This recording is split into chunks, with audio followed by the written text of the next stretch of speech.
Hello, and thank you for tuning in to Southeast Media Sunrise, dedicated to giving a voice to authors of all genres. I'm your host, Jodi Hockinson. Joining us here in the studio today is Andrew Mann, the author of the amazing true story, Such Unfortunates.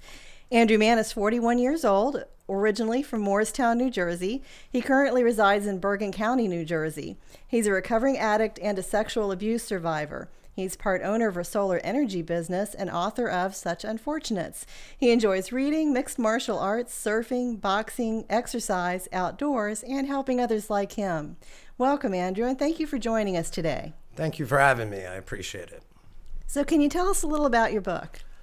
I wrote the book. Like you said, I'm a recovering addict, and I wanted to help other people who had gone through similar things to what I had, and also families of addicts and people that love addicts. I wanted them to understand what makes addicts do what they do, and I also wanted to offer them some hope in the future. And because if someone like me could do this, anyone suffering with addiction can do it. I absolutely believe that.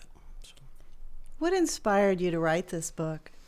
I had a few people that had heard parts of my story, and they had said to me, you should really write a book. But then I also had a couple friends who had died, and their parents came to me and said, how were you able to get clean of drugs and they weren't? And we want to understand why they went through what they went through. And that really inspired me also, as I said before, to help people.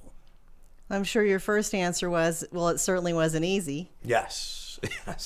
And you can see that from my book. It was definitely not easy for me. I went through an absolute nightmare. I went through hell. So it's very true. What would you say are the real causes of addiction? The real causes of addiction that I found, in my opinion, is abuse in childhood.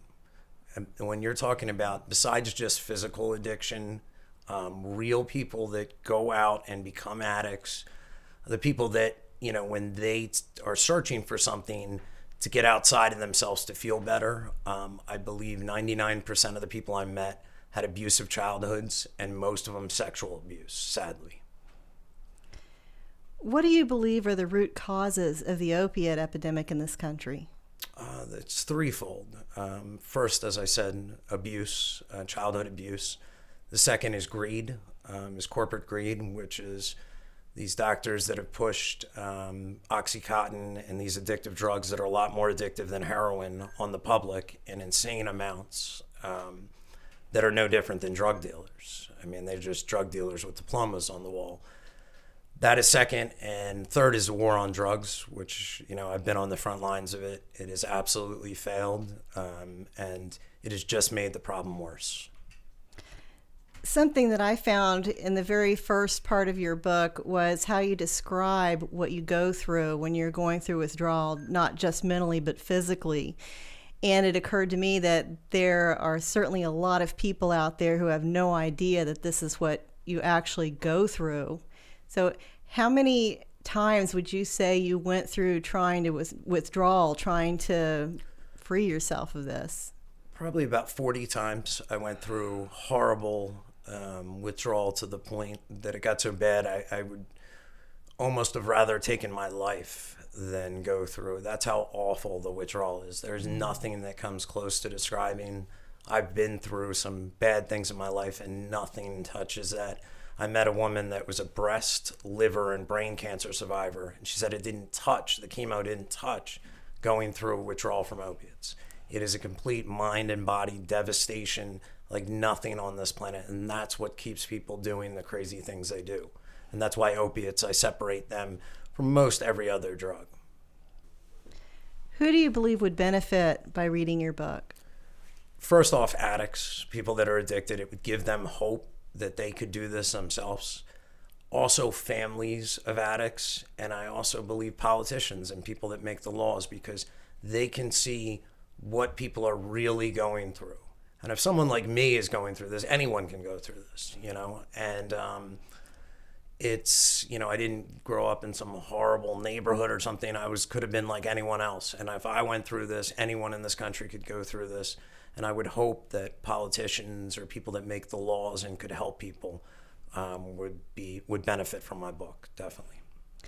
How can someone suffering from an opiate addiction stop? First thing they need to do is detox, or there's methadone and Suboxone, which are alternatives. They're not easily available, but they do work for people. Methadone and Suboxone have about a 33% success rate. In comparative toward anything else, there's nothing that even comes close to it. But if they want to come off it, which is a great thing to do, they need to be detoxed first. So they need to find a medical facility or a doctor to do that on their own. They definitely need to go into a detox. What should the family of an addict do to help them? Support them. And I don't mean just throwing money at them, but if someone is willing to get help, they need support, okay? They need to know that if they do the right thing, you are going to be there for them. There is this lie out there that you need to cut your family member off as soon as you find out they're using drugs. And I've seen parents do this because it's people that aren't, it's real easy to suggest that to someone else. And I've seen their children die because they did this. Do not throw money at your children endlessly, but do not cut them off. If they are willing to get help, be there, be supportive. Tell them you'll do anything as long as they're willing to get help. So you mentioned sexual abuse earlier. Correct. Do you feel like that plays a big role in why people become addicts, and especially with opiates? Absolutely. It's the most unspoken thing about, and people, whether they admit it or not, if you get to the point where you will stick a needle in your arm to get away from feeling the way you are, if you go back and people really admit it. I had a lady that wrote to me about my book, and she eventually admitted, she said that she didn't think she had went through it. And then when she looked at it, she came back to me and said, you know what, you're right. I did go through that. And it just was the common denominator of every addict I met. What negative effects would you say childhood abuse caused in your life? Well, it doesn't let you create healthy boundaries. When you need to create a healthy boundary in childhood is so important for not being bullied, for looking at your body with value and not, having sexual relations at 10 years old like your body isn't important at all. But when someone abuses you, especially a parent, all that goes out the window. And so, and then you're seen as a bad child for having sex early or not paying attention. You're seen as having ADD when the real cause of all this is you were being abused at home. And no one looks at that. And it's really, you'd be amazed at how many people have suffered abuse. What's your opinion about the war on drugs? I think you'd have to be on drugs to believe the war on drugs works. I think the war on drugs is ridiculous. It's horrible. It has done nothing but got us spent $1 trillion to make the problem worse. There was a country in Portugal that legalized all drugs and drug use dropped 50%. HIV dropped 33%. Overdoses dropped 80%. The people were able actually, if they were going to use heroin, people are going to use it whether it's legal or not. The only thing you do by making it illegal is make a huge percentage of our population criminals and spend more than the cost on a Harvard education of putting them in a cage, which they aren't working, they aren't paying taxes, they aren't buying goods when they're doing that. You can't survive like that. I mean, it's insanity. It's absolute insanity. So in your opinion, do groups like AA help people who are on drugs and opiates? They can be beneficial, but they are not the end-all be-all. People will go to AA as an opiate addict, and they're told, don't talk about your opiate addiction, say you're an alcoholic. Whether you're an alcoholic or not, just say you are, and then if they don't get it in AA, they're told nothing else will work, and they go out and they give up. That is not the case, not in any way. If AA doesn't work for you, it can, but if it doesn't, find something else that does. There are other groups out there, Smart Recovery. There are other things that work, and there are people starting groups that are more realistic based than AA. AA for alcoholics and alcoholism is perfect, but for opiates, you're dealing with a different ballgame when it comes to opiates. And the more people realize that, the more people's lives will be saved. There's a 3% success rate for opiate addicts in AA. If anything else had 3% in the world, people would be going, saying it was the worst thing in the world. So I don't think it's the worst thing in the world. I think AA can help people, but the idea it's the only thing that can help is completely a lie. It's false. So I understand there was a young lady named Karen who helped you get clean. Can you talk about that a little? She did. She was amazing. Everyone else in my life had given up on me. They really had. And she was like an angel for me. And she would not give up when everyone told her to. Even my own mother told her to. She refused to give up.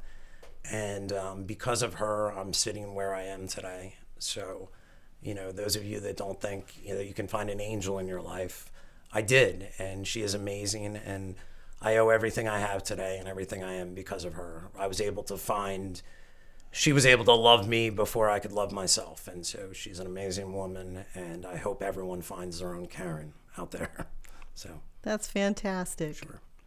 So what's your goal for this book? I would really like it to be read by a huge percentage of the population. I think it can help so many people. I would love it to be made into a movie, of course. I don't know if that'll really happen, but I think there are so many things in my book that can help people, from not just addicts, but people everywhere. And I think it offers hope to anyone. I've heard people say that I've heard people say they've written to me and said, now I can talk about what happened with me, even if it wasn't stuff I dealt with. They said the bravery you showed by sharing this has inspired me to share it. And they said, I don't know why, but I feel so much better after reading your book. And it's given, if I can do it, like I said before, anyone can do it. So that's the main theme of my book. So what do you plan to do next? Are you working on any new book projects? I was thinking of that, yes. More of what life is like now. So I'm in the process of that. My agent and I are working on that right now. So I appreciate you asking. But for right now, we're just trying to get this out as much as possible. I would love to start a rehab that helped people out using animals, believe it or not. I believe animals can be so beneficial to people. They can show them love. They can care for something else. And I believe there's no other rehab out there that really uses pets. And so I think we need to try something new. And I would love to help children that have been abused. I would love to be, that's really, if I could help someone go through what I went through, that would make all this worth it. So it really would. So do you have any parting words for our audience? I just hope everybody would check out my book. And, like I said, if I can do this, anyone can do this. Do not give up on your family member. I really hope you'll check my book out. It's on Amazon, called Such Unfortunates, and I wish you and your family the best. And thank you very much for having me on. I really appreciate it. Oh, my pleasure. So anyone interested in purchasing this book can log into semediapro.com or visit Amazon. It's available on Kindle as well as paperback. And you can visit Andrew's Facebook page, which is Facebook at Amazing New Book, and that was Andrew Mann, the author of the amazing true story, Such Unfortunates. Thanks again for joining us today, Andrew. Thank you very much. And listeners, if you're interested in getting your book published, please visit us at semediapro.com and click on the book publishing link. This is Jodi Hockinson, host of Southeast Media Sunrise, Southeast Media Productions. Like us on Facebook at Southeast Media Productions or visit our website at semediapro.com.